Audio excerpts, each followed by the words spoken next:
ಪ್ರಧಾನಿ ನರೇಂದ್ರ ಮೋದಿ ಸರ್ಕಾರದ 3ನೇ ಅವಧಿ ಆರಂಭ ಶುಭವಾಗಿಲ್ಲ, ಅಶುಭವಾಗಿದೆ. ವೈದ್ಯಕೀಯ ಶಿಕ್ಷಣಕ್ಕಾಗಿ ರಾಷ್ಟ್ರೀಯ ಮಟ್ಟದಲ್ಲಿ ನಡೆಯುವಂತಹ ನೀಟ್ ಪರೀಕ್ಷೆಯಲ್ಲಿ ಅಕ್ರಮ ಬಯಲಾದ ಬಳಿಕ ಈಗ ಮತ್ತೊಂದು ರಾಷ್ಟ್ರೀಯ ಪರೀಕ್ಷೆಯಲ್ಲಿ ಅಕ್ರಮ ಬಯಲಾಗಿದ್ದು ಆ ಪರೀಕ್ಷೆಯನ್ನು ರದ್ದುಗೊಳಿಸಲಾಗಿದೆ. ಜೂನ್ ಸಾಲಿನ ಯುಜಿಸಿ ನೆಟ್ ಪರೀಕ್ಷೆಯಲ್ಲಿ ಅಕ್ರಮ ಬಯಲಾದ ಬಳಿಕ ಆ ಪರೀಕ್ಷೆಯನ್ನು ರದ್ದುಗೊಳಿಸಲಾಗಿದೆ. ಅಸಿಸ್ಟೆಂಟ್ ಪ್ರೊಫೆಸರ್ಸ್ಗಳು ಮತ್ತು ಫೆಲೋಶಿಪ್ಪಿಗಾಗಿ ನಡೆಯುವಂತಹ ಪರೀಕ್ಷೆ. ವಿಚಿತ್ರ ಏನು ಅಂತ ಹೇಳಿದ್ರೆ, ಪರೀಕ್ಷೆ ನಡೆದ 24 ಗಂಟೆಗಳ ಒಳಗೆ ನಡೆದ 24 ಗಂಟೆಗಳ ಒಳಗಾಗಿ ಆ ಪರೀಕ್ಷೆಯನ್ನು ರದ್ದುಗೊಳಿಸಲಾಗಿರುವಂಥದ್ದು. ಜೂನ್ 18ನೇ ತಾರೀಕು ರಾಷ್ಟ್ರೀಯ ಪರೀಕ್ಷಾ ಏಜೆನ್ಸಿ ಅಥವಾ NTA ನ್ಯಾಷನಲ್ ಟೆಸ್ಟಿಂಗ್ ಏಜೆನ್ಸಿ ಏನಿದೆ ಅದು ಪರೀಕ್ಷೆಯನ್ನು ನಡೆಸಿತ್ತು. UGC ನೆಟ್ ಪರೀಕ್ಷೆಯನ್ನು ನಡೆಸಿತ್ತು. ಜೂನ್ ಅವಧಿಯ UGC ನೆಟ್ ಪರೀಕ್ಷೆ ದೇಶದ 317 ನಗರಗಳ 1205 ಪರೀಕ್ಷಾ ಕೇಂದ್ರಗಳಲ್ಲಿ UGC ನೆಟ್ ಪರೀಕ್ಷೆ ನಡೆದಿತ್ತು. ಒಟ್ಟು ಈ ಪರೀಕ್ಷೆಗೆ ದೇಶದ 11,21,225 ಮಂದಿ ಪದವೀಧರರು, ಅದು ಕೂಡ ಡಬಲ್ ಡಿಗ್ರಿ ಪಡೆದಿರುವಂತಹ ಪದವೀಧರರು, ಸ್ನಾತಕೋತ್ತರ ಪದವೀಧರರು ಅರ್ಜಿಯನ್ನು ಸಲ್ಲಿಸಿದರು.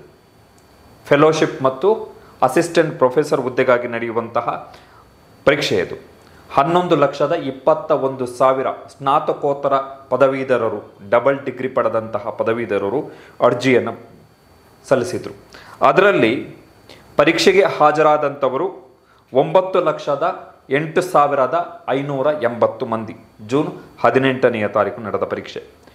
ಬೆಳಗ್ಗೆ ನಡೆದಂತಹ ಪರೀಕ್ಷೆಯಲ್ಲಿ 9 ಗಂಟೆ 30 ನಿಮಿಷದಿಂದ 12 ಗಂಟೆ 30 ನಿಮಿಷದವರೆಗೆ ನಡೆದಂತಹ ಪರೀಕ್ಷೆಯಲ್ಲಿ ಮೊದಲ ಹಂತದಲ್ಲಿ 4,73,484 ಮಂದಿ ಮತ್ತು ಮಧ್ಯಾಹ್ನದ ಬಳಿಕ ನಡೆದಂತಹ ಪರೀಕ್ಷೆಯಲ್ಲಿ ಮಧ್ಯಾಹ್ನ 3 ಗಂಟೆಯಿಂದ ಸಂಜೆ 6 ಗಂಟೆಯವರೆಗೆ ನಡೆದಂತಹ ಪರೀಕ್ಷೆಯಲ್ಲಿ 4,35,096 ಮಂದಿ, ಅಂದರೆ ಒಟ್ಟು 9,08,580 ಮಂದಿ ಪರೀಕ್ಷೆಗೆ ಹಾಜರಾಗಿದ್ದರು, ಪರೀಕ್ಷೆ ಬರೆದಿದ್ರು. NTA ಮಾಹಿತಿಯ ಪ್ರಕಾರ, ಇವೆಲ್ಲವೂ ಕೂಡ NTA ಮಾಹಿತಿಗಳು, ನ್ಯಾಷನಲ್ ಟೆಸ್ಟಿಂಗ್ ಏಜೆನ್ಸಿಯ ಮಾಹಿತಿಗಳು. NTA ಮಾಹಿತಿಯ ಪ್ರಕಾರ ಈ ಬಾರಿ ಪರೀಕ್ಷೆಗೆ ಹಾಜರಾತಿಯ ಪ್ರಮಾಣ 81%, ಅಂದರೆ ಕಳೆದ ಬಾರಿಗಿಂತಲೂ ಈ ಬಾರಿ ಪರೀಕ್ಷೆಗೆ ಹಾಜರಾದವರ ಸಂಖ್ಯೆ ಜಾಸ್ತಿ ಇತ್ತು. ಜೂನ್ 18ನೇ ತಾರೀಕು ಪರೀಕ್ಷೆ ಬರೆದಿದ್ದು.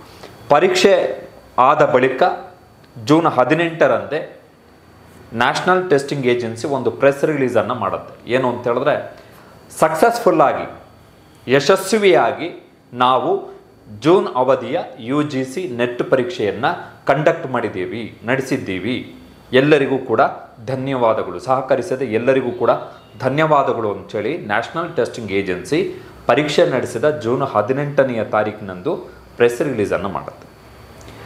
ನಿನ್ನೆ ಅಂದರೆ ಜೂನ್ 19ನೇ ತಾರೀಕು ರಾತ್ರಿ ಕೇಂದ್ರ ಶಿಕ್ಷಣ ಸಚಿವಾಲಯ ಒಂದು ಪತ್ರಿಕಾ ಪ್ರಕಟಣೆಯನ್ನು ಹೊರಡಿಸಿದೆ. ಕೇಂದ್ರ ಶಿಕ್ಷಣ ಸಚಿವಾಲಯ 24 ಗಂಟೆಯ ಒಳಗಡೆ ಏನಿದೆ ಅದರಲ್ಲಿ ಅಂತ ಹೇಳಿದ್ರೆ, national cyber crime threat analytics unit, ರಾಷ್ಟ್ರೀಯ ಸೈಬರ್ ಅಪರಾಧಗಳ ಆತಂಕ ವಿಶ್ಲೇಷಣಾ ಘಟಕ ಶಿಕ್ಷಣ ಸಚಿವಾಲಯಕ್ಕೆ ಒಂದು ಮಾಹಿತಿಯನ್ನು ಕೊಟ್ಟಿದೆ. ಏನು ಅಂತ ಹೇಳಿದ್ರೆ, ಜೂನ್ ಅವಧಿಯ UGC ನೆಟ್ ಪರೀಕ್ಷೆ ಜೂನ್ 15 ಹಿಂದಿನ ದಿನ ನಡೆದಿದ್ದು ಪರೀಕ್ಷೆ, ಆನ್ಲೈನ್ ಪರೀಕ್ಷೆ ಅಲ್ಲ, ಮಾಮೂಲಿ OMR ಶೀಟ್ ಮುಖಾಂತರ ನಡೆಯುವಂತಹ ಪರೀಕ್ಷೆ. ಆ ಪರೀಕ್ಷೆಯಲ್ಲಿ ಮೇಲ್ನೋಟಕ್ಕೆ ಪ್ರೈಮಾ ಫೇಸಿ ಅಕ್ರಮಗಳು ನಡೆದಿವೆ ಎನ್ನುವುದರ ಬಗ್ಗೆ ಮಾಹಿತಿ ಇದೆ. UGC ನೆಟ್ ಪರೀಕ್ಷೆಯಲ್ಲಿ ಅಕ್ರಮ ನಡೆದಿದೆ ಎನ್ನುವಂಥದ್ದು ಮೇಲ್ನೋಟಕ್ಕೆ ಅದಕ್ಕೆ ಸಂಬಂಧಪಟ್ಟ ಹಾಗೆ ಮಾಹಿತಿ ಸಿಕ್ಕಿದೆ. ಯಾವುದರಿಂದ? National cyber crime threat analytics ಯೂನಿಟ್ನಿಂದ, ಕೇಂದ್ರ ಗೃಹ ಸಚಿವಾಲಯದ ಅಡಿಯಲ್ಲಿ ಬರುವಂತಹ ಘಟಕ ಇದು. ಅವರಿಂದ ನಮಗೆ ಮಾಹಿತಿ ಸಿಕ್ಕಿದೆ. ಆ ಕಾರಣಕ್ಕೋಸ್ಕರ ಪರೀಕ್ಷೆಯ ಪಾರದರ್ಶಕತೆಯನ್ನು ಕಾಪಾಡುವುದಕ್ಕೋಸ್ಕರ, ಅದರ ಪ್ರಾಮಾಣಿಕತೆಯನ್ನು ಕಾಪಾಡುವುದಕ್ಕೋಸ್ಕರ ನಾವು ಜೂನ್ 18ನೇ ತಾರೀಕು UGC ನೆಟ್ ಪರೀಕ್ಷೆ ಏನು ನಡೆದಿತ್ತು ಆ ಪರೀಕ್ಷೆಯನ್ನು ರದ್ದುಗೊಳಿಸ್ತಾ ಇದ್ದೀವಿ. ಹೊಸದಾಗಿ ಮರುಪರೀಕ್ಷೆಯನ್ನು ಮಾಡ್ತೀವಿ. ಜೊತೆಗೆ ಈ ಅಕ್ರಮದ ಬಗ್ಗೆ ನಾವು CBI ತನಿಖೆಗೆ ಆದೇಶವನ್ನು ಕೊಡ್ತಾ ಇದ್ದೀವಿ ಅಂತೇಳಿ ಕೇಂದ್ರ ಶಿಕ್ಷಣ ಸಚಿವಾಲಯ ಆದೇಶವನ್ನು ಕೊಡ್ತು. ಎಂಥ ವಿಚಿತ್ರ ನೋಡಿ. ಹಿಂದಿನ ದಿವಸ ನ್ಯಾಷನಲ್ ಟೆಸ್ಟಿಂಗ್ ಏಜೆನ್ಸಿ ಹೇಳುತ್ತೆ ನಾವು ಸಕ್ಸಸ್ಫುಲ್ ಆಗಿ ಕಂಡಕ್ಟ್ ಮಾಡಿದ್ದೀವಿ ಎಕ್ಸಾಮನ್ನು. 11 ಲಕ್ಷ ಮಂದಿ ಅಭ್ಯರ್ಥಿಗಳು ಅರ್ಜಿ ಸಲ್ಲಿಸಿದ್ದಂಥದ್ದು ಎಲ್ಲರೂ ಕೂಡ ಸ್ನಾತಕೋತ್ತರ ಪದವೀಧರರು. ಕಾರಣ ಏನಂತ ಹೇಳಿದ್ರೆ ಡಬಲ್ ಡಿಗ್ರಿ ಇರೋರಿಗೆ ಮಾತ್ರ UGC ನೆಟ್ ಎಕ್ಸಾಮ್ ಬರೀಲಿಕ್ಕೆ ಅವಕಾಶ ಇರುವಂಥದ್ದು. ಒಂದು ಸ್ಟಡಿ ಮಾಡ್ತಾ ಇರಬೇಕು, ಇಲ್ಲ ಸ್ಟಡಿ ಕಂಪ್ಲೀಟ್ ಆಗಿರಬೇಕು, ಅವ್ರಿಗೆ ಮಾತ್ರ ಇದರಲ್ಲಿ ಅವಕಾಶ ಇರುವಂಥದ್ದು UGC ನೆಟ್ ಪರೀಕ್ಷೆಯಲ್ಲಿ ಬರೀಲಿಕ್ಕೆ. ಸೊ ಹಿಂದಿನ ದಿವಸ ಸಕ್ಸಸ್ಫುಲ್ ಕಂಡಕ್ಟ್, ಮಾರನೆಯ ದಿವಸ ಅಕ್ರಮ ಆಗಿದೆ, ಪರೀಕ್ಷೆ ರದ್ದು ಮಾಡ್ತಾ ಇದ್ದೀವಿ, CBI ತನಿಖೆಗೆ ಒಪ್ಪಿಸ್ತಾ ಇದ್ದೀವಿ ಅನ್ನುವಂಥದ್ದು. ರಾಷ್ಟ್ರೀಯ ಮಟ್ಟದ ಪರೀಕ್ಷೆ ಬಹುಶಃ UGCಯ ಇತಿಹಾಸದಲ್ಲಿ ಇಂತಹ ಅಕ್ರಮ ನಡೆದೇ ಇಲ್ಲ. 11 ಲಕ್ಷ ಮಂದಿ ಅದರಲ್ಲಿ 9 ಲಕ್ಷ ಮಂದಿ ಪರೀಕ್ಷೆ ಬರೆದಿದ್ದಾರೆ. 9 ಲಕ್ಷ ಮಂದಿ ಪರೀಕ್ಷೆ ಬರೆದಿದ್ದಾರೆ. ನ್ಯಾಷನಲ್ ಟೆಸ್ಟಿಂಗ್ ಏಜೆನ್ಸಿಯನ್ನು ಸ್ಥಾಪನೆ ಮಾಡಿದ್ದು ನರೇಂದ್ರ ಮೋದಿಯವರ ಸರ್ಕಾರ. ಇಡೀ ದೇಶದಲ್ಲಿ ಪರೀಕ್ಷೆಗಳನ್ನು ಆಯೋಜನೆ ಮಾಡಲಿಕ್ಕೆ, ಕಂಡಕ್ಟ್ ಮಾಡಲಿಕ್ಕೆ ಅವರ ಉಸ್ತುವಾರಿ ಅಂತಲ್ಲ. ಅದಕ್ಕೆ UPSCಯ ಮಾಜಿ ಅಧ್ಯಕ್ಷರು, ಅದರ ಚೇರ್ಮನ್, ಈಗ ನ್ಯಾಷನಲ್ ಟೆಸ್ಟಿಂಗ್ ಏಜೆನ್ಸಿಯ ಚೇರ್ಮನ್ ಪ್ರದೀಪ್ ಕುಮಾರ್ ಅಂಥೇಳಿ. ಸೊ ಒಂದು ಪರೀಕ್ಷೆ ನ್ಯಾಷನಲ್ ಲೆವೆಲಲ್ಲಿ ನಡೆದಂತಹ ಪರೀಕ್ಷೆಯಲ್ಲಿ ಅಕ್ರಮ ಆಗಿದೆ ಅಂತ ಹೇಳಿದರೆ, ಹಾಗಾದರೆ ಯಾವ ಮಟ್ಟದ ಪಾರದರ್ಶಕತೆ, ಪ್ರಾಮಾಣಿಕ ಆಡಳಿತವನ್ನು ಈ ಸರ್ಕಾರ ಮಾಡ್ತಿದೆ ಎನ್ನುವಂತಹ ಪ್ರಶ್ನೆಯನ್ನು ನಾವು ಕೇಳಬೇಕು. ವಿಚಿತ್ರ ಅಂತ ಅನಿಸ್ತಿರೋದು ಏನು ಅಂತ ಹೇಳಿದ್ರೆ, ಪ್ರತಿ ವರ್ಷ ನರೇಂದ್ರ ಮೋದಿಯವರು ಪರೀಕ್ಷೆ ಪೇ ಚರ್ಚಾ ಅಂತ ಒಂದು ಮಾಡ್ತಾರೆ. ಪರೀಕ್ಷೆಯ ಮೇಲೆ ಚರ್ಚೆ ಅಂಥೇಳಿ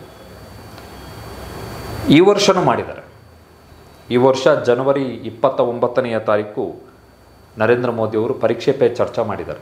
ಅದರಲ್ಲಿ 2,05,00,000 ಮಕ್ಕಳು ಭಾಗವಹಿಸಿದ್ದಾರೆ ಮೋದಿಯವರ ಮಾತುಗಳನ್ನು ಕೇಳಲಿಕ್ಕೆ. 14,93,000 ಮಂದಿ ಶಿಕ್ಷಕರು ದೇಶಾದ್ಯಂತ ಅವರು ಭಾಗವಹಿಸಿದ್ದಾರೆ. 5,69,000 ಮಂದಿ ಪೋಷಕರು ಭಾಗವಹಿಸಿದ್ದಾರೆ, ಮಕ್ಕಳ ತಂದೆ ತಾಯಿ. 5,69,000 ಮಂದಿ. ಸೊ ಇಷ್ಟು ಜನಕ್ಕೆ ನರೇಂದ್ರ ಮೋದಿಯವರು ಪರೀಕ್ಷೆಯನ್ನು ಬರೆಯುವುದು ಹೇಗೆ ಪರೀಕ್ಷೆ ಬರೀಬೇಕು, ಪರೀಕ್ಷೆ ಬರೀಬೇಕಾದ್ರೆ ಹೇಗೆ ಆತ್ಮಸ್ಥೈರ್ಯವನ್ನು ಬೆಳೆಸ್ಕೋಬೇಕು, ಹೇಗೆ ಸಿದ್ಧತೆಯನ್ನು ಮಾಡ್ಕೋಬೇಕು, ಪರೀಕ್ಷೆ ಬರೆಯುವುದಕ್ಕೆ ಯಾವುದೇ ಆತಂಕವನ್ನು ಪಡಬಾರ್ದು, ಪರೀಕ್ಷೆಯನ್ನು ಹೀಗೆ ಎದುರಿಸಬೇಕು, ಪರೀಕ್ಷೆಗೆ ಆ ರೀತಿ ಸಿದ್ಧತೆ, ಈ ಥರ 2 ಗಂಟೆ ಭಾಷಣ ಮಾಡಿದ್ದಾರೆ. ಕಳೆದ ವರ್ಷ 2 ಗಂಟೆಗಿಂತಲೂ ಅಧಿಕ ಹೊತ್ತು ಭಾಷಣ ಮಾಡಿದ್ದಾರೆ.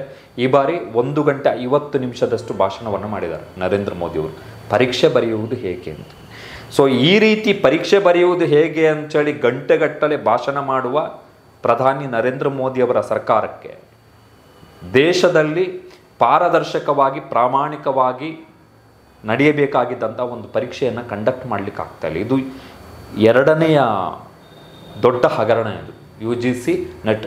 ಕಾರಣ ಏನು ಅಂತ ಹೇಳಿದ್ರೆ, ಇವೆಲ್ಲ ಫೆಲೋಶಿಪ್ ಪರೀಕ್ಷೆಗಳಾಗಿರೋದ್ರಿಂದ, ಜೊತೆಗೆ ಅಸಿಸ್ಟೆಂಟ್ ಪ್ರೊಫೆಸರ್ ಹುದ್ದೆಗಳಿಗೆ ಈ UGC ನೆಟ್ನಲ್ಲಿನ ರಿಸಲ್ಟ್ ಅತ್ಯಂತ ಪ್ರಮುಖವಾಗಿರೋದ್ರಿಂದಾಗಿ ಸಹಜವಾಗಿಯೇ ಅಕ್ರಮಗಳಿಗೆ ಅವಕಾಶಗಳು ಜಾಸ್ತಿ. ಆದರೆ ಪರೀಕ್ಷಾ ಪೇ ಚರ್ಚೆ ಬಗ್ಗೆ ಪ್ರತಿ ವರ್ಷ 2 ಗಂಟೆ ಭಾಷಣ ಮಾಡುವಂತಹ, ಕೋಟ್ಯಾಂತರ ಮಕ್ಕಳನ್ನು ಕೂರಿಸಿಕೊಂಡು, ಲಕ್ಷಾಂತರ ಶಿಕ್ಷಕರನ್ನು ಕೂರಿಸಿಕೊಂಡು, ಲಕ್ಷಾಂತರ ಪೋಷಕರನ್ನು ಕೂರಿಸಿಕೊಂಡು ಭಾಷಣ ಮಾಡುವಂತಹ ನರೇಂದ್ರ ಮೋದಿಯವರಿಗೆ ಅವರ ಸರ್ಕಾರದ ಸಚಿವಾಲಯ, ಶಿಕ್ಷಣ ಸಚಿವಾಲಯಕ್ಕೆ ಒಂದು UGC ನೆಟ್ ಪರೀಕ್ಷೆಯನ್ನು ಟ್ರಾನ್ಸ್ಪರೆಂಟಾಗಿ ಮಾಡಲಿಕ್ಕಾಗಲಿಲ್ಲ ಅಂತ ಹೇಳಿದ್ರೆ ಏನು ಅರ್ಥ? 9 ಲಕ್ಷ ಮಂದಿ ಪರೀಕ್ಷೆ ಬರೆದಿರೋದು, ಒಬ್ಬಿಬ್ಬರಲ್ಲ. ಒಂದಿದು, ಇನ್ನೊಂದು ವೈದ್ಯಕೀಯ ಪರೀಕ್ಷೆ. ಆ ಅಕ್ರಮ, ಅದರ ಆಘಾತತೆ ಇದೆಯಲ್ಲ, ಅದು ಬೇರೆಯೇ ಇದೆ. ಅದ್ರ ಬಗ್ಗೆ ಸಪ್ರೇಟಾಗಿ ಮಾತಾಡೋಣ. ಹಿಂದಿನ ದಿವಸ NTA ಹೇಳ್ತು ನಾವು ಯಶಸ್ವಿಯಾಗಿ ಕಂಡಕ್ಟ್ ಮಾಡಿ, ಮಾರನೆಯ ದಿವಸ ಅಕ್ರಮದ ಒಬ್ಬರೇ ಹೇಳಿರೋದು, ಸರ್ಕಾರನೇ ಸ್ವಯಂ ಪ್ರೇರಿತವಾಗಿ ಘೋಷಣೆಯನ್ನು ಮಾಡ್ಕೊಂಡಿರುವಂಥದ್ದು ಅಕ್ರಮ ಆಗಿದೆ ಅಂತ. ಸೊ ನರೇಂದ್ರ ಮೋದಿಯವರು ಪರೀಕ್ಷಾ ಪೇ ಚರ್ಚಾ ಅಂಥೇಳಿ ಮಾಡಬೇಕಾಗಿರುವಂಥದ್ದು, ಪಾಠ ಮಾಡಬೇಕಾಗಿರುವಂಥದ್ದು ವಿದ್ಯಾರ್ಥಿಗಳಿಗೆ ಅಲ್ಲ, ಶಿಕ್ಷಕರಿಗೆ ಅಲ್ಲ, ಪೋಷಕರಿಗೆ ಅಲ್ಲ. ಅವ್ರು ಏನು ಮಾಡಬೇಕು ಅಂತ ತುಂಬ ಚೆನ್ನಾಗಿ ಗೊತ್ತಿದೆ. ಶಿಕ್ಷಕರಿಗೆ ಅವ್ರಿಗೆ ಪಾಠ ಮಾಡಬೇಕು, ವಿದ್ಯಾರ್ಥಿಗಳಿಗೆ ಹೇಗೆ ಪಾಠ ಮಾಡಿದ್ರೆ ಅವರ ತಲೆಗೆ ಹೋಗುತ್ತೆ ಎನ್ನುವಂಥದ್ದು ಗೊತ್ತು. ವಿದ್ಯಾರ್ಥಿಗಳಿಗೂ ಕೂಡ ಏನು ಓದಬೇಕೆನ್ನುವಂಥದ್ದನ್ನು ಅವರ ಶಿಕ್ಷಕರು ಹೇಳಿರ್ತಾರೆ, ಅವರ ಪೋಷಕರು ಕೂಡ ಗೈಡ್ ಮಾಡ್ತಾರೆ. ಪ್ರಧಾನಿಯವರು ಮಾಡಬೇಕಾಗಿರುವ ಕೆಲಸ ಏನು ಅಂತ ಹೇಳಿದ್ರೆ, ಪರೀಕ್ಷೆ ಪ್ರಾಮಾಣಿಕವಾಗಿ ಓದಿರುವ, ಪ್ರಾಮಾಣಿಕವಾಗಿ ಪಾಠವನ್ನು ಕಲಿಸಿರುವ ಮತ್ತು ಪ್ರಾಮಾಣಿಕವಾಗಿ ಮಕ್ಕಳನ್ನು ಶಾಲೆಗೆ ಕಳುಹಿಸಿ, ಶಿಕ್ಷಣ ಸಂಸ್ಥೆಗಳಿಗೆ ಕಳುಹಿಸಿ ಶಿಕ್ಷಣ ಕೊಡಿಸ್ತಾರಲ್ಲ, ಆ ತಂದೆ ತಾಯಿಗಳ ಆಸೆ ಆಕಾಂಕ್ಷೆಗಳು, ತಂದೆ ತಾಯಿ, ಪೋಷಕರು, ವಿದ್ಯಾರ್ಥಿಗಳು ಅವರ ಶ್ರಮ ವ್ಯರ್ಥ ಆಗದಂತೆ ನೋಡಿಕೊಳ್ಳುವಂಥದ್ದಷ್ಟೇ ನರೇಂದ್ರ ಮೋದಿಯವರ ಕೆಲಸ. ಫಸ್ಟ್ ಅದನ್ನು ಮಾಡಿದ್ರೆ ಪರೀಕ್ಷಾ ಪೇ ಚರ್ಚೆಯ ಅವಶ್ಯಕತೆಯೇ ಇಲ್ಲ. ಈ ಥರ ಪರೀಕ್ಷೆ ಬರೆದ, ಈಗ ನೀಟ್ ಎಕ್ಸಾಮ್ ಕೂಡ ಅಷ್ಟೇ. NEET is the biggest scam. ಅದು ಎಷ್ಟೋ ಜನ ಪೋಷಕರು, ಎಷ್ಟೋ ಜನ ವಿದ್ಯಾರ್ಥಿಗಳು, ಯು ಜಿ ಸಿ ನೆಟ್ ಅಷ್ಟೇ, ಎಷ್ಟೋ ಜನ ವಿದ್ಯಾರ್ಥಿಗಳು, ಎಷ್ಟೋ ಜನ ಪೋಷಕರು, ಅವರಿಗೆ ಆತ್ಮಸ್ಥೈರ್ಯ ಹೇಗೆ ತುಂಬಬೇಕು ನರೇಂದ್ರ ಮೋದಿಯವರು ಅಂತ ಹೇಳಿದ್ರೆ, ಪ್ರಾಮಾಣಿಕವಾಗಿ ಎಕ್ಸಾಮ್ ಕಂಡಕ್ಟ್ ಮಾಡಲಿಕ್ಕೆ ನೋಡಿಕೊಳ್ಳುವುದರ ಮುಖಾಂತರ. ಅವರ ಸಚಿವಾಲಯ ಇದೆಯಲ್ಲ, ಶಿಕ್ಷಣ ಸಚಿವಾಲಯ, ಧರ್ಮೇಂದ್ರ ಪ್ರಧಾನ್ ಅದರ ಸಚಿವರು, ಅದನ್ನು ಮಾಡಬೇಕು ನರೇಂದ್ರ ಮೋದಿಯವರು. ಅದನ್ನು ಹೊರತುಪಡಿಸಿ ಪ್ರತಿ ವರ್ಷ ಪರೀಕ್ಷಾ ಪೇ ಚರ್ಚೆ ಅಂಥೇಳಿ ಬನ್ನಿ ಭಾಗವಹಿಸಿ ಕೂತ್ಕೊಂಡು 2 ಗಂಟೆ ವಿದ್ಯಾರ್ಥಿಗಳನ್ನು, ಶಿಕ್ಷಕರನ್ನು, ಪೋಷಕರನ್ನು ಕೂರಿಸಿ ಗಂಟೆಗಟ್ಟಲೆ ಭಾಷಣ ಮಾಡೋ ಯಾವ ಅವಶ್ಯಕತೆಯೂ ಇಲ್ಲ. ಈ ದೇಶದಲ್ಲಿ ಮಕ್ಕಳು ಅವ್ರ ಪಾಡಿಗೆ ಎಕ್ಸಾಮ್ ಬರೆದಿದ್ದಾರೆ, ಶಿಕ್ಷಕರು ಅವ್ರ ಪಾಡಿಗೆ ಪಾಠ ಮಾಡ್ತಿದ್ದಾರೆ, ಪೋಷಕರು ಅವ್ರ ಪಾಡಿಗೆ ಮಕ್ಕಳನ್ನು ಶಾಲೆಗೆ ಕಳಿಸ್ತಾ ಇದ್ದಾರೆ, ಕಾಲೇಜಿಗೆ ಕಳಿಸಿ ಶಿಕ್ಷಣವನ್ನು ಕೊಡಿಸ್ತಾ ಇದ್ದಾರೆ. ಸರ್ಕಾರದಿಂದ ಬಯಸುವಂಥದ್ದು ಪ್ರಾಮಾಣಿಕವಾಗಿ ಪರೀಕ್ಷೆ ಆಗ್ತಾ ಇದೆಯಾ ಇಲ್ವಾ ಅಂತ, ಓದಿರೋದಕ್ಕೆ ಪ್ರಾಮಾಣಿಕವಾಗಿ ಮಾರ್ಕ್ಸ್ ಸಿಗ್ತಾ ಇದೆಯಾ ಇಲ್ವಾ ಅಷ್ಟೇ ಪೋಷಕರು, ಶಿಕ್ಷಕರು, ವಿದ್ಯಾರ್ಥಿಗಳು ಎಕ್ಸ್ಪೆಕ್ಟ್ ಮಾಡುವಂಥದ್ದು. ನರೇಂದ್ರ ಮೋದಿಯವ್ರ ಕೆಲಸ ಅಷ್ಟೇ. ಅದನ್ನು ಹೊರತುಪಡಿಸಿ ಪರೀಕ್ಷೆಯನ್ನು ಹಾಗೆ ಬರೀರಿ, ಹೀಗೆ ಬರೀರಿ, ಯಾವ ಭಾಷಣದ ಅವಶ್ಯಕತೆಯೂ ಇಲ್ಲ. ಫಸ್ಟ್ ಆಫ್ ಆಲ್ ಅವಶ್ಯಕತೆ ಇಲ್ಲ, ನಿಲ್ಲಿಸಬೇಕು. ನನ್ನ ಪ್ರಕಾರ ನರೇಂದ್ರ ಮೋದಿಯವರು ಮುಂದಿನ ವರ್ಷದಿಂದ ಪರೀಕ್ಷೆ ಪೇ ಚರ್ಚಾ ಎನ್ನುವಂತಹ ಕಾರ್ಯಕ್ರಮವನ್ನೇ ನಿಲ್ಲಿಸಬೇಕು. ಫಸ್ಟ್ ಆಫ್ ಆಲ್ ಅದರಿಂದ ನಯಾ ಪೈಸೆಯ ಪ್ರಯೋಜನ ಏನಿಲ್ಲ, ಎಕ್ಸೆಪ್ಟ್ PR.